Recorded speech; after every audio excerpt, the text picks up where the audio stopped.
तो गाइस मैं हूं तो और आप देख रहे हैं रेसलिंग फैंस नेटवर्क। शुरू करते हैं भाई अपनी बात को। हम लोग सबसे पहले रेसलमेनिया 42 के मैच कार्ड की बात करते हैं। तो भाई अभी टोटल डब्ल्यूडब्ल्यूई ने कुछ 12 मैचेस अनाउंस किए हुए हैं एंड कितने मैचेस और अनाउंस किए जा सकते हैं ये एक क्वेश्चन है, बिकॉज अभी टाइम बाकी है, ठीक ठाक टाइम बाकी, मतलब बहुत से मैचेस चाहे तो ये लोग अनाउंस कर सकते हैं, बिल्ड कर सकते हैं। अपडेट का कहना है कि डब्ल्यूडब्ल्यूई वाले अब इससे बहुत ज़्यादा मैचेस अनाउंस नहीं करेंगे, मुश्किल से 2 मैचेस एक्सपेक्टेड हैं।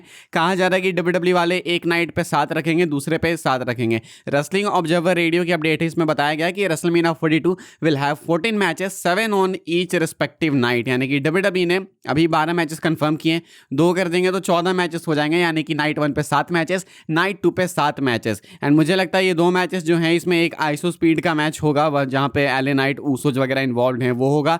एंड एक सेकेंड मैच शायद टिफनी वगैरह का हो सकता है, I am not so sure, क्या पता यूएस का इन्वॉल्व हो किसी तरीके से। सेकंड का देखना होगा। डब्ल्यूडब्ल्यूई चाहे तो 15 भी कर सकते हैं, मतलब चाहे तो वैसे 16 तक भी लेके जा सकते हैं। इनिशियली अपडेट थी कि डब्ल्यूडब्ल्यूई वाले शायद 15-16 मैचेस कर सकते हैं, लेकिन अभी 16-15 तो नहीं लगते हैं। 14 की अपडेट निकल के सामने आई है।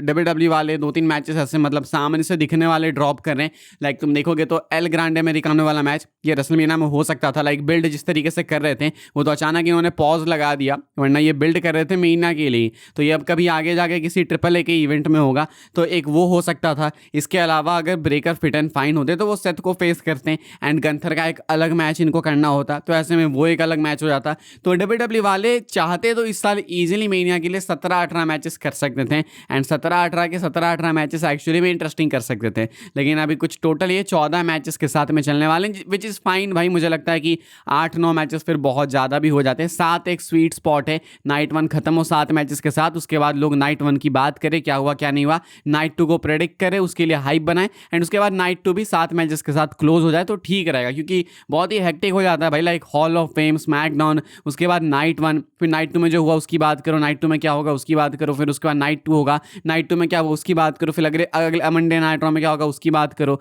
फिर रॉ आफ्टर मेनिया, तो बहुत ज़्यादा हो जाता है। तो इसलिए बहुत ज़्यादा मैचेस भी नहीं होने चाहिए।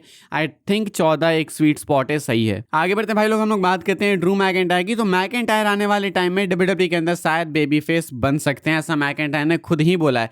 क्रिस वैन विलेट के साथ मैकिंटायर अभी रिसेंटली बात कर रहे थे उनके पॉडकास्ट पे, and Drew McIntyre believes a big baby face run is going to occur down the road. एक नॉर्मल बेबी फेस रन की भी बात नहीं करे, एक बिग बेबी फेस रन की बात कर रहे हैं। एंड क्यों ना हो, लाइक मैकिंटायर फेस क्यों नहीं बने। तुम देखो तो फैंस उनको सपोर्ट करते ही हैं, क्राउड सपोर्ट हमेशा उनके साथ है, चाहे वो हील रहे या फिर बेबी फेस रहे। मैकिंटायर के साथ पिछले काफ़ी टाइम से काफ़ी गलत हुआ है, उनको स्क्रू किया गया है, ये हुआ वो हुआ, उनके साथ बहुत कुछ हुआ। मैकिंटायर को इस बीच में सपोर्ट फैंस की तरफ से कंप्लीट मिलता है। एंड एक पॉइंट आता है हर एक हील के करियर में, जब डब्ल्यूडब्ल्यूई वाले उसको ट्रांजिशन करना चाहते हैं फेस में, तो उसको इतना ज़्यादा स्क्रू कर दिया जाता है कि फैंस को उस पर तरस आने लगता है एंड इवेंचुअली वो फेस बन जाता है। तो मैकिंटायर के साथ ये केस तो बहुत लंबे टाइम से, मैकिंटायर आखिरी बार कब फेस थे मुझे याद भी नहीं आता, लाइक लंबा टाइम हो गया। मैकिंटायर बहुत लंबे टाइम से हील हैं। मैकिंटायर ने खुद को एज अ बेबी फेस भी प्रूव किया है कि वो अच्छे शोज दे सकते हैं, अच्छा कंपीट कर सकते हैं, अच्छी स्टोरीज दे सकते हैं। लाइक लॉकडाउन के टाइम तुम देखो, अगर पैंडेमिक के टाइम, तो मैकिंटायर अकेले ही एक तरीके से, जब तक रोमन नहीं आए थे,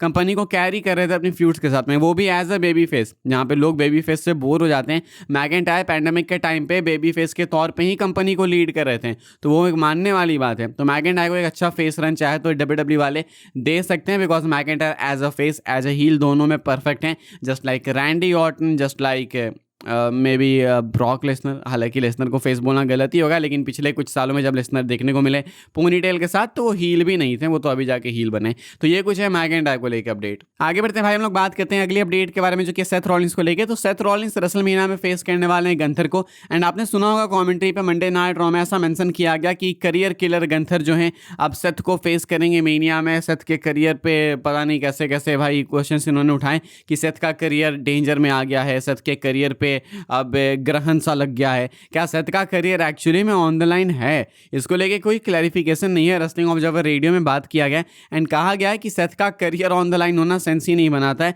आखिर सेथ अपनी मर्जी से अपना करियर ऑन द लाइन क्यों रखेंगे। लाइक सेथ ऐसा तो नहीं है कि काफ़ी बूढ़े हो गए एंड सेथ को भी रिटायर होना है, बिल्कुल वो वर्ज पे, तो सेथ अपना करियर क्यों ऑन द लाइन रखेंगे। एंड गंथर का गिमिक ये नहीं ना है कि वो किसी को भी अटैक करेंगे तो ऑटोमेटिकली वो अपने रिटायरमेंट में चला जाएगा, ये तो होगा नहीं। लाइक जैसे गोल्डबर्ग गोल्डबर्ग हो गए, जॉन सीना हो गए, एजे स्टाइल्स हो गए, इनका पहले से डिटरमाइंड था कि ये रिटायर होने वाले हैं। गंथर ने बस सही टाइम पे इनको अटैक किया, हिट करी अपॉर्चुनिटी एंड वो इनको रिटायर करने में सक्सेसफुल हो गए। लेकिन सेथ तो भाई अपने रिटायरमेंट टूर में नहीं है, सेथ तो ऐसे रिटायर हो नहीं रहे हैं। तो ये मैच सेंस कैसे बनाता है? ये जो कमेंट्री पे बोला गया ये काफ़ी क्लूलेस थे शायद, माइकल कोल वगैरह ऐसा कुछ कहना है रेसलिंग ऑब्जर्वर रेडियो में, क्योंकि ये बोलने वाली बात ही नहीं है कि सेथ का करियर डेंजर में। कैसे डेंजर में है भाई? सेथ करियर किलर के सामने है, लेकिन इसका मतलब ये थोड़ी है कि वो अपना करियर ऑन द लाइन रखने वाले हैं। तो काफ़ी सारे लोगों के अंदर कन्फ्यूजन क्रिएट हुई भाई कि कहीं सेथ अपना करियर ऑन द लाइन रखेंगे। मैंने कुछ मीम्स भी देखे कि लोग बनाने लगे कि भाई ज़बरदस्ती मेरा करियर ऑन द लाइन रख दिया, लेकिन ऐसा नहीं है भाई, करियर ऑन द लाइन नहीं है सेथ का। एंड अगर है भी तो भी सेथ रिटायर तो ऑब्वियसली नहीं होने वाले, लाइक नॉट गोना हैपन भाई।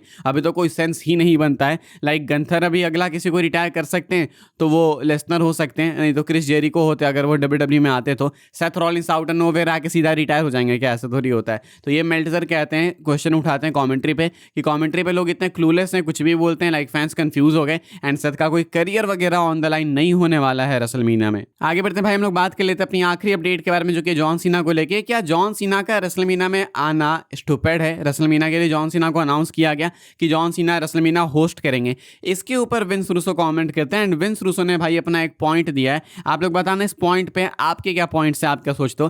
कहते हैं विंस रूसो की एक वाहियात डिसीजन है। क्यों? अलग अलग एंगल से बताते हैं। पहले तो है कि डब्ल्यूडब्ल्यू को एक्सपोज करता है कि डब्ल्यूडब्ल्यू वाले अपनी जवान नहीं रख सकते हैं, कि जॉन सीना रिटायर हो गए, रिटायर होने के कुछ महीने बाद ही वापस आ गए। मानते हैं कि रेसल करने नहीं आ रहे हैं, लेकिन थोड़ा तो एक साल तो वेट करते, अभी तुरंत ही आ गए जॉन सीना।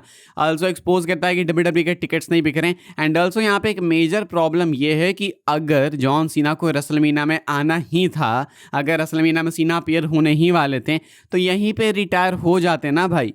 ये वाला पॉइंट बहुत वैलिड लगता है मुझे कि अगर जॉन सीना रेसलमीनिया में नहीं आने वाले थे तब तो ठीक है, उनका सैटरडे नाइट्स मेन इवेंट में रिटायर होना सेंस बनाता है। हालांकि एसएनएम स्टिल अजीब सा ही नाम है वहाँ पे रिटायर होने के लिए, लेकिन चलो ठीक है। लेकिन जॉन सीना अगर रेसलमीनिया में आने ही वाले थे, सीना अगर रेसलमीनिया को होस्ट करने वाले, मतलब वहाँ पे होने वाले, तो सीना को मैच ही दे देते भाई वहाँ पे। या फिर सीना का खुद का भी ये डिसीजन था, तो जॉन सीना खुद ही ऐसा डिसीजन लेते हैं कि हाँ मैं चलो दिसंबर के बाद इनएक्टिव हो जाऊँगा, बस मेनिया के बिल्ड के लिए आऊँगा। एक आखिरी मेनिया मैच हो जाता, सही लगता हाँ भाई, क्योंकि पिछले साल का जो मेनिया था वो जॉन सीना का रूनी हो गया, वो ट्रेविस स्कॉट वगैरह पता नहीं भाई क्या क्या हो गया। तो ऐसे में जॉन सीना इस साल मेनिया में होके भी वहाँ पे कम्पीट नहीं करेंगे, इसका मलाल रह जाएगा फैंस को, बिकॉज जॉन सीना यहाँ पे कम्पीट कर सकते थे, क्योंकि वो अपीयर तो एनीवेज होने ही वाले हैं।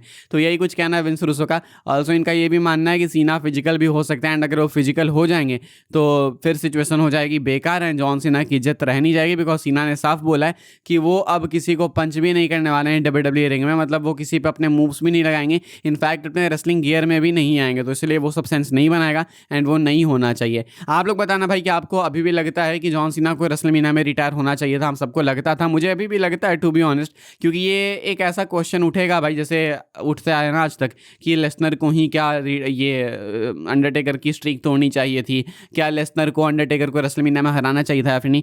ये ऐसा ही एक क्वेश्चन बन गया कि क्या गंथर से जॉन सीना को सैटरडे नाइट्स मेन इवेंट में रिटायर होना चाहिए था जब रेसलमीनिया कुछ महीने बाद था ही। तो आप लोग बताना आपके थॉट्स क्या हैं। फिलहाल भाई इस वाली वीडियो के लिए यही सारी अपडेट्स थी। आई होप्स आपको इन्फॉर्मेशन मिली हो तो वीडियो को लाइक कीजिएगा, शेयर कीजिएगा एंड सब्सक्राइब कीजिएगा भाई चैनल को, ताकि आने वाले टाइम के अंदर आपको और भी सही डब्ल्यूडब्ल्यू के अपडेट्स वगैरह सबसे पहले देखने को जानने को मिलते रहे। फॉलो कर सकते हैं आप लोग मुझे इंस्टाग्राम एंड ट्विटर पर, लिंक आपको मिलेगा डिस्क्रिप्शन में। ज्वाइन कर सकते हैं व्हाट्सएप चैनल को, उसके भी लिंक है डिस्क्रिप्शन में।